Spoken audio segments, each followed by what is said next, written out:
kababayan, suportahan po ninyo ang aking Undersecretary Ronald Cardema bilang inyong bukal at si Ate Marie Cardema bilang konsugal ng Calamba, Laguna. Sana ang pagbigyan ng ang dalawa na ito maghusay at makatulong sa mga panggilan sa labas.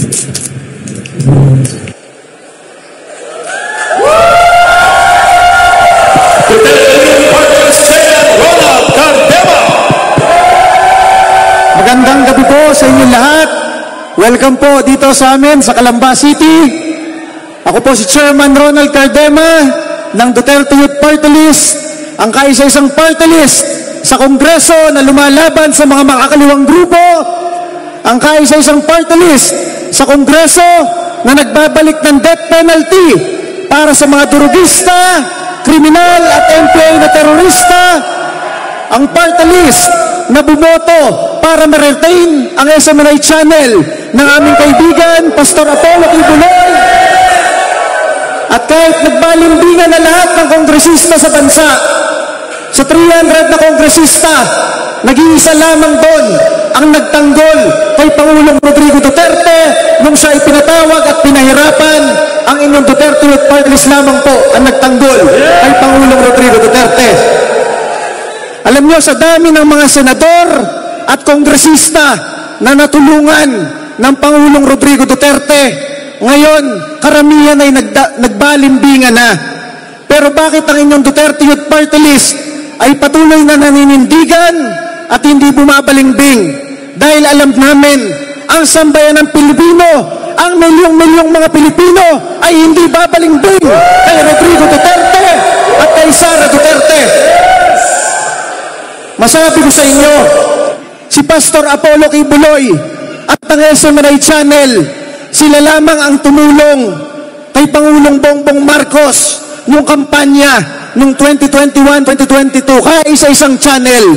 Pero anong ginawa ng administrasyon? Ipinapatanggal ang SMNI Channel at ipinakulong si Pastor Apollo Kibuloy. Anong ginawa namin? Masabi ko sa inyo, tayo ay tumulong rin sa pagboto kay Bongbong Marcos dahil nangako na gagawing 20 pesos ang bigas at babaguhin ang ating bansa. Pero ang nangyari, lahat ng nakaltas na bayad ninyo sa GSIS at SSS, inilipat ang mga pondo. Lahat ang ikinaltas sa inyo para sa inyong health insurance sa PhilHealth, inilipat ang pondo.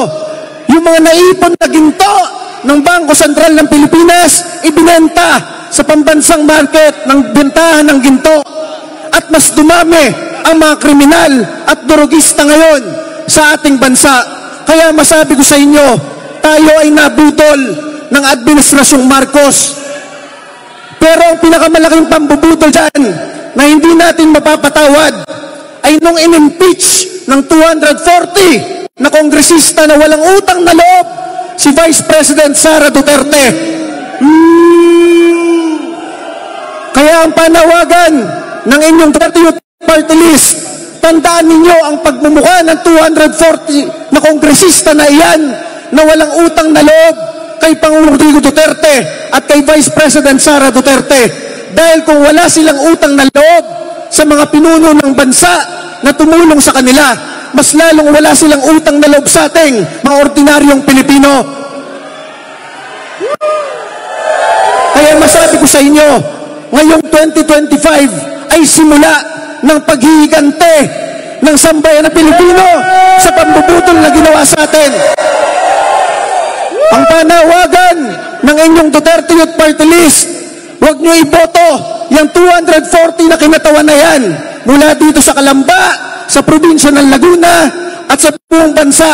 Tandaan ninyo ang pagmumukha ng mga kongresistang yan, katulad ng ginagawa sa Davao del Sur. Sinisira ang letrato, ang tarpaulin ng kongresista nila dahil bumoto, i-impeach si Sara Duterte. Tayo, mga Duterte supporter, lampas 32 million tayo, ikakampanya natin, mawala ang boto natin dyan sa 240 na yan, at matalo sila at maipanalo natin ang mga kaalyado ng Pangulong Rodrigo Duterte dito at ang mga senador ng Pangulong Duterte. Masabi ko sa inyo, bakit ang Duterte Youth Party List ngayon ay isa sa pinakanangunguna sa bansa? Ang Duterte Youth Party List, walang TV ads, walang radio ads, walang billboard. At kung hindi nyo pa alam, ang Duterte Youth Party List ay tinanggalan ng pondo ngayong taon na ito ng Administrasyong Marcos. Pero tayo ang nangungunang party list ngayon sa bansa dahil yan ang patotoo na ang sambayan ng Pilipino ay puro Duterte supporter. Kaya sa tulong ninyo, sa tulong ng mga kasamahan natin at kababayan natin, ipapanalo natin ang ating mga kasamahang party list, ang ating mga kasamahang senador, para maibalik natin sa Malacanang sa 2028 si Sara Duterte. Yes! Muli po, mula po sa akin, Bukal Yusek Ronald Cardema ng Calamba, Laguna, at kay Congresswoman Cardema na tumatakbong konsehala ng Calamba City, at sa inyong Duterte Youth Party List, kami po ay patuloy na naninindigan, kami po ay patuloy na lumalaban, at kami po ay patuloy na nagiging tunay na boses ng sambayan ng Pilipino sa ating munisipyo, sa ating kapitolyo, sa ating kongreso, at sa ating buong gobyerno. Muli po, maraming salamat po. Maraming salamat si Chairman Ronald Cardema ng Duterte Youth